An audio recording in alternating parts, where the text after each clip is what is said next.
পূর্ব বর্ধমানে খণ্ডঘোষ ব্লকের আমরাল প্রাথমিক বিদ্যালয়ে ক্লাস 4-এ পড়া ছাত্রীকে শ্লীলতাহানির চেষ্টা করেন ওই স্কুলের এক শিক্ষক, যার নাম মহাদেব কুণ্ডু বলে জানা গেছে। গতকাল স্কুলে গিয়েছিল ওই স্কুলের ছাত্রী। ক্লাস চলাকালীন মাস্টার থেকে অশ্লীল আচরণ করে বলে জানা যায়। পরে ওই ছাত্রী তার মা বাবাকে ও প্রতিবেশীকে জানায়। তারপর আজ স্কুল খোলার পরেই আমরাল গ্রামবাসী একত্রিত হয়ে ওই স্কুল যান এবং ওই মাস্টার মশাইয়ের উপর চড়াও হন।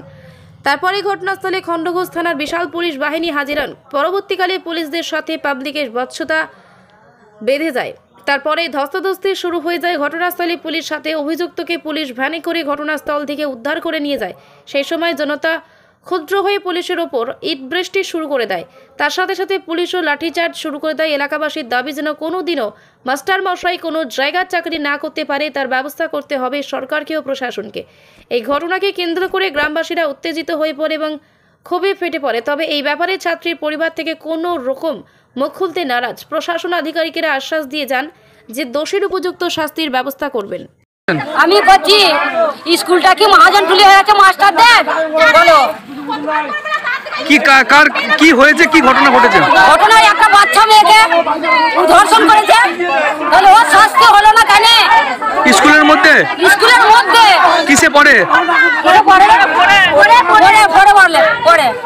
পরে কিভাবে জানতে পারলেন যে এরকম ঘটনা ঘটেছে? কিভাবে জানলেন? এর বিচার কে করলো? কিভাবে জানলেন যে এরকম ঘটনা ঘটেছে? আমাদের স্কুলের ছাত্রীরা বলেছে। আপনারা কি চাইছেন? বলেছে যে আমাকে এই করলো, তারপরে সব গণজন এলো। এখন কি চাইছেন? এখন চাইছি স্কুলে চাবি করবে। এই যে প্রশাসন এসেছিল, পুলিশ কর্তারা এসেছিলেন, কি বললেন তারা? কিছু করতেও দিল না আমাদেরকে, তাহলে আমাদেরকে মারতেও দিল না। আমাদের মেয়েদের এরকম অবস্থা করে গেল। কাল আমাদের মেয়ে আজকে একটা করলে কাল একটা করবে, আবার পরে একটা করবে, তাহলে সব মাস্টাররাই তো এরকম। যেই মাস্টার মশাই করেছেন সে কোন স্কুলের টিচার করতেন? নাম কি? আপনার নাম? আমার নাম বিনা রায়। আপনার বাড়ি? আমার বাড়ি আমরালে। বলছি দিদি, কি অভিযোগ করছেন? আমরা স্কুলের মাস্টারদের উপরে অভিযোগ করছি। কিসের অভিযোগ করছেন? আমাদের স্কুলের মাস্টাররা এই যে বাচ্চা মেয়েরা স্কুলে যাচ্ছে, তার দিকে গাল টিপে সেই দিনে কিছু বলে নাই, তারপরের দিনে গায়ে হাত দিয়েছে। মেয়েটা কাঁদতে বাড়ি গেছে। বাড়িতে যে ওর মাকে বলেছে যে মা আমাকে এরকম করেছে, দিয়ে মহাদেব স্যার এই কথাটা বলেছে। বলবার পর ওকে সবাই 2-4 জনের গেছে। তার মধ্যে যে ও ছোটো যে একটা রুমে ঢুকে পড়ে রুমটা চাবি দেওয়া ছিল। যে তার মধ্যে ওকে কেউ মারধর করতে পারে না। কেউ পুলিশ এসে গেল, খণ্ডঘোষ থানায় ফোন করে দিয়েছিল। যে পুলিশ এসে দাঁড়িয়ে আছে। পুলিশ এসে আপনার দুদিকে লোক দাঁড়িয়ে রয়েছে, একদম বার করতে দেয় না।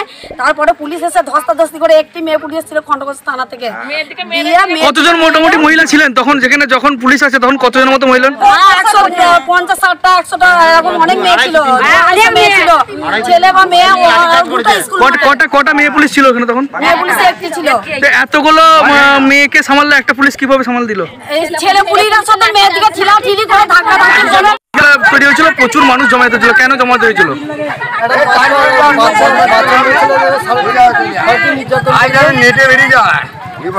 কি নির্যাতন করেছে এখনো পর্যন্ত জানতে পারছেন না? জানা যায় না এখনো পর্যন্ত।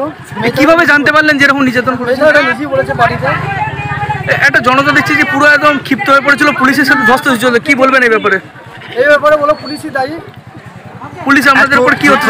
পুলিশ আমাদের উপরে লাঠিচার্জ করেছে।